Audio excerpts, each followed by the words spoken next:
Now, from WBZ Sports, this is Burton Ernie Talk Football with Fauria. Gotta love it. Welcome, everyone, to Burton Ernie Talk Football with Fauria. I'm Steve Burton. 7 straight wins for the Patriots and counting. Your Patriots not only in first place in the AFC East, they're tied for the best record in the NFL. 8-2. Heady times for this young team. There's no question about Ernie Adams and Christian Fauria alongside. Good to see you guys. Before we even talk about Thursday night and the Jets, we have to talk about the win over Tampa Bay. Because everybody talks about this soft schedule. Tampa was not a soft football team. No question. They're a really good football team. It's a tough, hard-nosed game. You knew it was going to go right down to the end, which it did. And it gives, now you're in November. Now you start playing. Every game gets bigger. Every game really counts. And this is where you want to be. There's always like this vibe about diminishing wins based on who the other team had available. Right? So they didn't have Chris Godwin. They didn't have Mike Evans. And I would always say, it's not our fault. Like, what are we supposed to do? Like, wait for them to get healthy? You play the teams you have to play. And then here's the thing. Nobody picked them to win. They did all the right things at the right time. When circumstances were tough, they made plays. All right, and speaking of making plays, the youngsters made plays. You had some of the veterans out. Keyshawn Boutte was out. Mm-hmm. Kyle Williams steps up. Ramondre Stevenson out. Travion Henderson steps up. Talk about those guys and how well they're doing. Well, now we're in November. Those guys have been playing in the National Football League for a couple of months. This is when good players are supposed to start stepping up. Those first few weeks of the season, we said they're like preseason. They're just feeling their way. Right. Now they're playing football. I think that the one thing that I was always aware of in the NFL is at some point in time, a young player was going to get an opportunity, and that opportunity would dictate how many extra opportunities they got, right? So they put him in there, young guy, don't know if we can trust him. Suddenly, okay, I gave you a little bit. Okay, you can handle it. Let me give you more now. So the more reps you get, the more opportunities you get, the more you prove that they can trust you. Right. Listen, you'll be part of the game plan moving forward. Here's what those two have in common, though. Those two players, speed. Those guys can flat out fly. Well, that's when you see Henderson, the 2 long runs, plus the third that he almost had. Right. And I know that, you hear about Coach Vrabel talking about X plays for explosive. Like technically an explosive play is 20 yards. I guess now with Henderson, we've gone to nuclear plays because his are going for 70 yards. Nuclear plays. And there's not, when you can hand off to a player and he's a threat to score every play, now the defense really has to start playing for him. That'll open up other things. That's where you want to be. So for Kyle Williams, I thought it was like he was just not getting any looks at all. Again, opportunity, Boutte goes out. He has this crossing pattern. Drake gives it to him in stride, and he does what he should be doing when he gets the ball like that. He should continue running. Like, he did the hardest part. He caught it, right? And Travion Henderson, his ability, his speed, we saw the week before this last game against Tampa when they started tossing it the ball on the edges, getting him in stride so he can hit that corner quicker than some of the other backs. Which brings me to my quarterback now, Drake May. Okay? Threw that pick.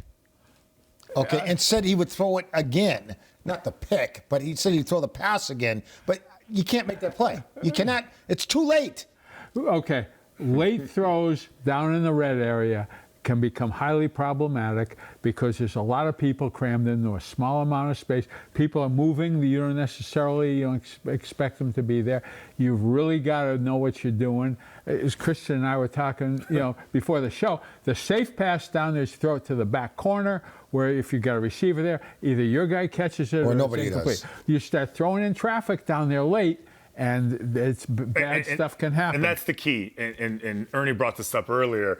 Listen, the longer the play develops, it's like I don't know what the odds are, but he's the history buff here. Like, it usually ends bad, right. And then they start throwing across their body. We know what the proverb is on that. You end up on the bench. But I listen. It's okay to say you messed up. Right. A coaching point for me to you would be: it's okay to say, you know what? Wish I had that one back. Playing in the National Football League, particularly playing quarterback, it's a high wire act with no net.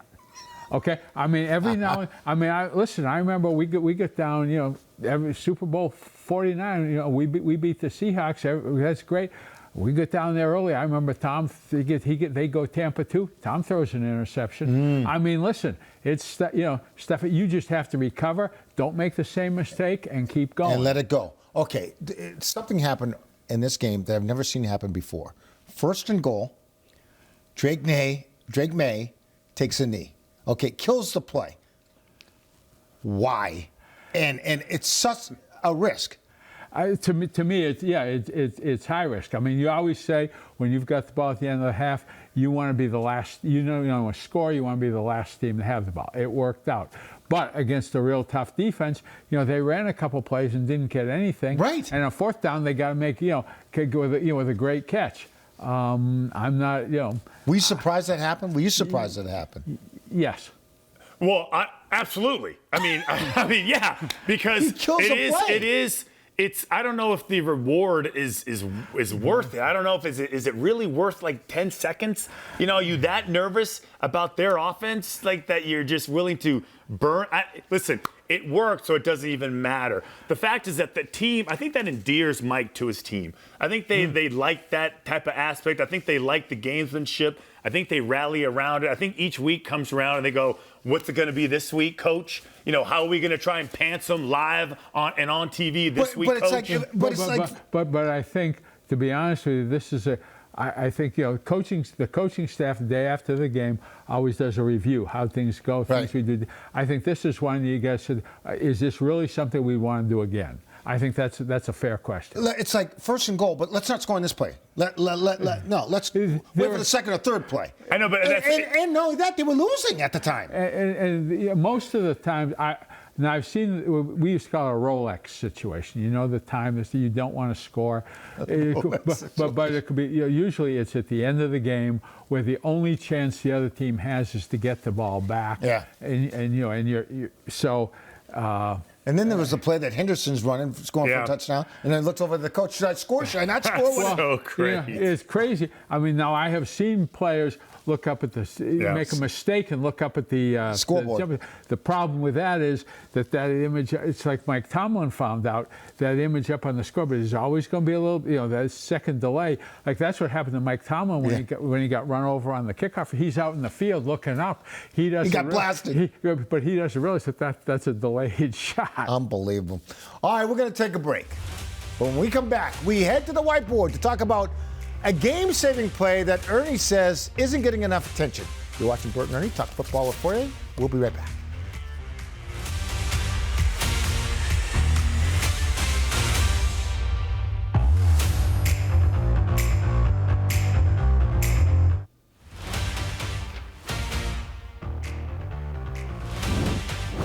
Welcome back to Burton Ernie Talk Football with Fauria. Let's go to the whiteboard, Ernie, because we're talking about the game-saving play that everybody seems to be overlooking. A lot of people are anyway.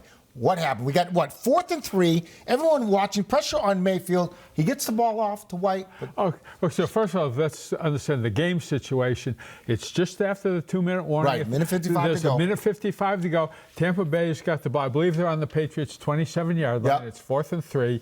So for them, they got to feel like this is a true got to have it. Got to have it. For the Buccaneers, we need a play now or we're in real deep trouble. Okay. So, interesting play on a lot of different levels. First of all, the Patriots are in red. The Patriots are red on defense. Yep. And they bring some pressure. So they've got the Woodson coming up. He's the safety blitzer off the weak side. And like a lot of teams do when they got edge pressure, they're running a twist inside with Williams and Chase on. So Williams is driving hard in the B gap. Chasen's coming hard behind him. Okay. What happens is, first of all, Tampa Bay, had some sort of communication problem because they end up with both their back and their left tackle out here on the safety. That's a problem.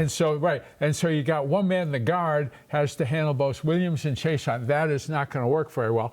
So they get real pressure in here on May, who starts to scramble, and he comes out here. He comes out there to the right, to his left, and the back the back ends up like about right in here, and it's 4th and 3. You're not going to take a sack, so make it a little bit of a desperation over the shoulder heave. Right. All right. And he hits White right here, just about on the line of scrimmage. Okay. So he's got to pick up 3 yards. He's got. But actually, he might have been a little bit behind the line of scrimmage. The problem is that there's 10 players on, because there's a pile there. There are 10 players on the Patriots defense doing exactly what you're doing right now. What's that? Just kind of hanging out, Standing flat-footed, watching. Just like, should we be on our toes now, Steve? Yeah. So there's 10 players. So what we're doing. Yeah. So, watching. So there's a lot. So those people are what we call pile inspectors. Yeah. There's a lot. But for the Patriots, there's one guy who isn't. The deep center fielder, Hawkins, he sees that ball thrown, and he is coming full speed, not stopping, and he's the one who makes the play. Okay, from center field coming up to make the play, because if he doesn't make it, I say he's definitely going to make the first down. He may go further, and instead, That's a game changer. It's a game changer, and it's because he played like your coach taught you in Pop Warner and high school and everywhere else. You play to the whistle. Okay, couple questions for me. Go ahead. Couple questions. Okay, so you said whenever there's a safety blitz, there's always some sort of stunt. A lot of No, times. let's just say the majority of the time. I'm curious, what is the purpose of making sure there's some sort of stunt? Well, it gives you an opportunity, to me, it gives you an opportunity to run this, and now your tackle doesn't have to worry about being the contained Is rusher. it to kind of like hide him a little bit? But it is a little bit, but it's a great opportunity just in there to run a game. And as I said, if you don't have the safety coming, now 97 Williams, and he's the first man through, he has to contain the quarterback. You don't really want your big defensive tackle being the contained rusher that often. But when you have now with Williams, Woodson coming off the edge, he's the contained rusher, so these guys can really... So contained, if you want to make sure the quarterback stays inside the pocket. And now I've got the safety coming outside, so he's contained. Now we can run the game in there, and they don't have to worry about no that. responsibilities. Plus, if one's going inside, one's going around them, causes confusion. No question. Right? And these, the defensive linemen, it's not all just straight pass rush, play after play.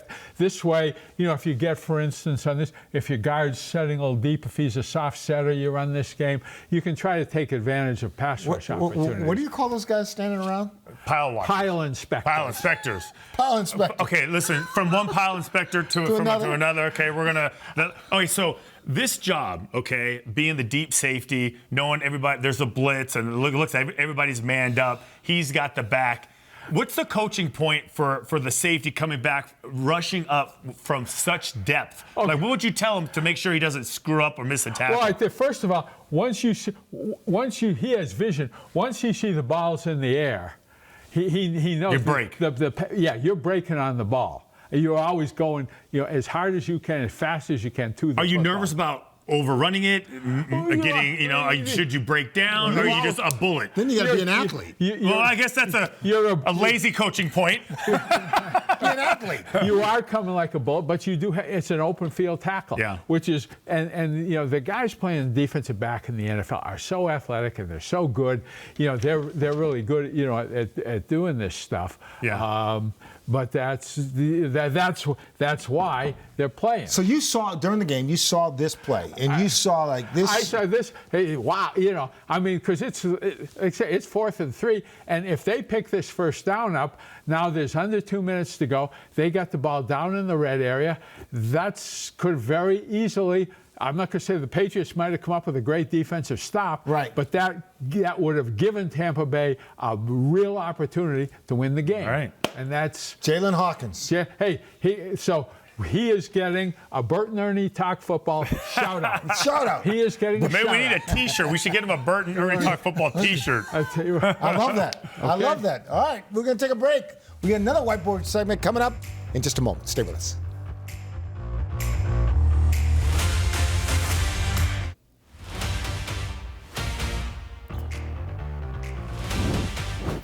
Welcome back to Burton Ernie Talk Football with Fauria. Now we're talking offense and Travian Henderson's second touchdown, Ernie, that put the game away.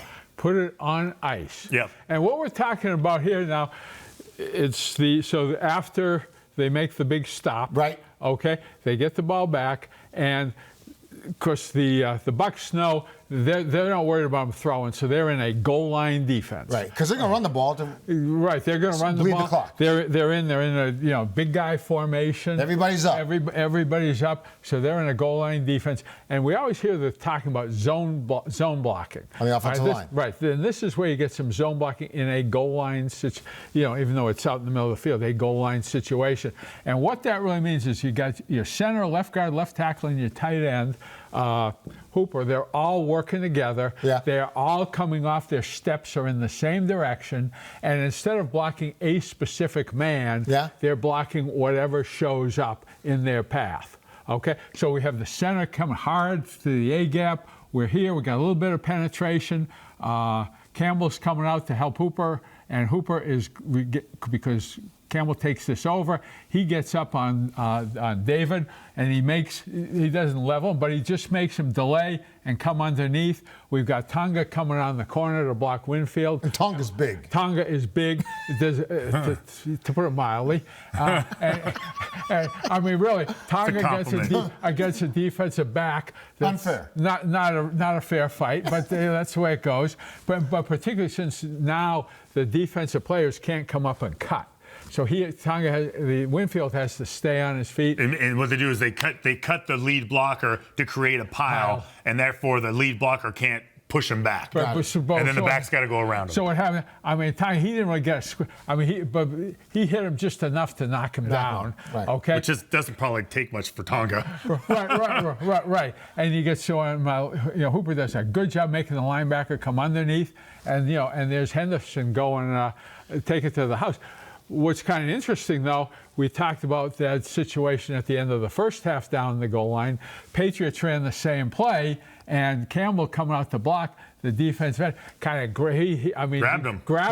And absolutely grabbed him. Messed up the play, which they used to have an umpire stand behind the defense. It was a lot easier to see defensive holding. So they missed the call, but that's when you talked about is playing with the clock a good strategy there? Hey, there was a penalty that shouldn't have been called. It didn't get called. You got a bad play. Right. So stuff happens. So he takes it all the way to the house, okay? Yes. And then he gets down towards the 5-yard line and starts looking over Henderson now. We're talking about starts looking over at the sideline. Should I score? Should I not score? I guess he has confidence in his speed.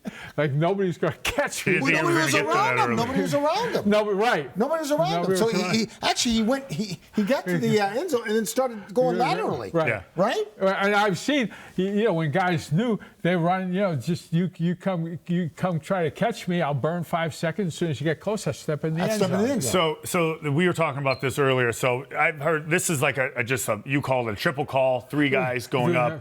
And it's been called multiple things. Right. Here's the beauty of this play from an edge blocker position.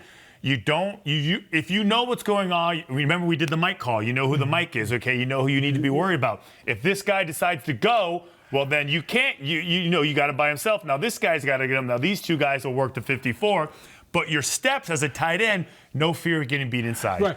These guys like to stunt inside all the time. Who cares? And that is the real beauty. It's because all these people are taking the identical steps. You're not blocking a man. If they all stunt inside, the next man picks him up. What is it, like ballet, just step left? Yeah, we're in unison. We're like, synchronized swimming. It's our own version of Dancing with the Stars. You've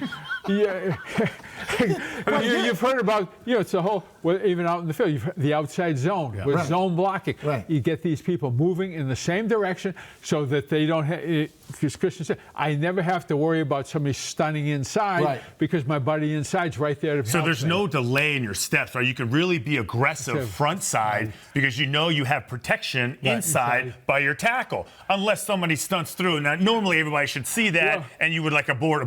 Well, right, but even there, if you get a stunt through, if you're all stepping the same direction, somebody's going to block them. Somebody's going to block. But here's the thing: so you're really stepping to an area, right? Yes.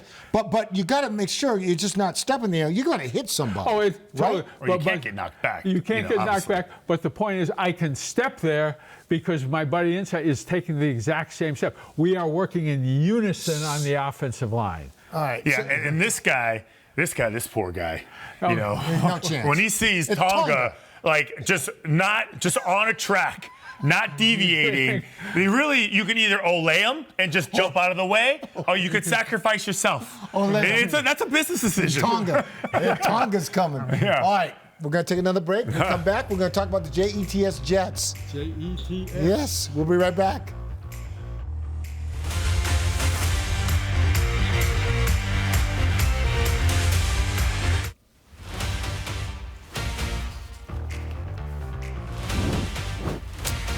Welcome back, everyone, to our final segment. Burton Ernie talk football with Fauria. Now we're talking about the Jets, okay? Trap game, not a trap game. When you're got the best record in the league, you're playing a team that's only won 2 games. It almost by definition is a trap team, particularly when it's a division rival. Ooh, I'm a hard no on the trap game. Really? Not on this one. I think they know better. I think they've been in a similar situation with getting ready for better teams. The Jets are horrible, like horrible. But they're coming off 2 wins. That's fine. They got their win because they had a back-to-back punt return and a kickoff return. Yep. Justin Fields, I mean, literally a total of I think 42 yards total offense, with sacks included. If you stop Breece Hall, who is a running back, which is the one thing the Patriots do really, really well, right. Justin Fields cannot win a game for you. That's my personal opinion. Doing the quick little analysis that I did, I think the Jets are horrible. Like, historically horrible. Okay, as a coach, what do you tell a team that's playing on a short week? Well, a short week is, like right now as we're sitting here on Tuesday, it's like they're where they would normally be on a Friday. So you don't have a lot of time for any complicated game plans. You're basically going to just go out and do the stuff that you do well. As far as Justin Fields, I would just probably remind my team, they did lose a Monday night game, as I remember, to Justin Fields a couple of years ago. Good point. Okay, so I'm not running for president of the Justin Fields fan club, but it's what it is. This would be the equivalent of the Buffalo Bills going down to Florida to play the Dolphins and losing. Well, that's what happened. That's what happened. That's why we're talking about drop which, and if you listen to anything coming out of Buffalo, like, holy cow, what is going on with our team? I just think they're more mature. Okay. And I don't think they're going to let this one slip away. I got about 10 seconds left. Why do you like Thursday Night Football? I get to rest up. I get a mini bye week. Coaches can't put pads on me and make me practice. And the game plan is simple and easy because they don't have a lot of time to put it in. I love it. That's me. Walkthroughs? That's he what hates it is? it. A walkthrough week? Coaches hate it. Walkthrough week. It is total walkthrough week. Yeah. Total. Hat day, every day. Every day. My favorite. All right, well, thank you very much. That's going to do it for this edition of Burton Ernie Talk Football for you. Don't forget, we're on every Tuesday night at 9 o'clock right here on TV 38. You can find us streaming on CBS News Boston and on our YouTube channel as well. I'm Steve Burton saying so long. Have a great week, everybody.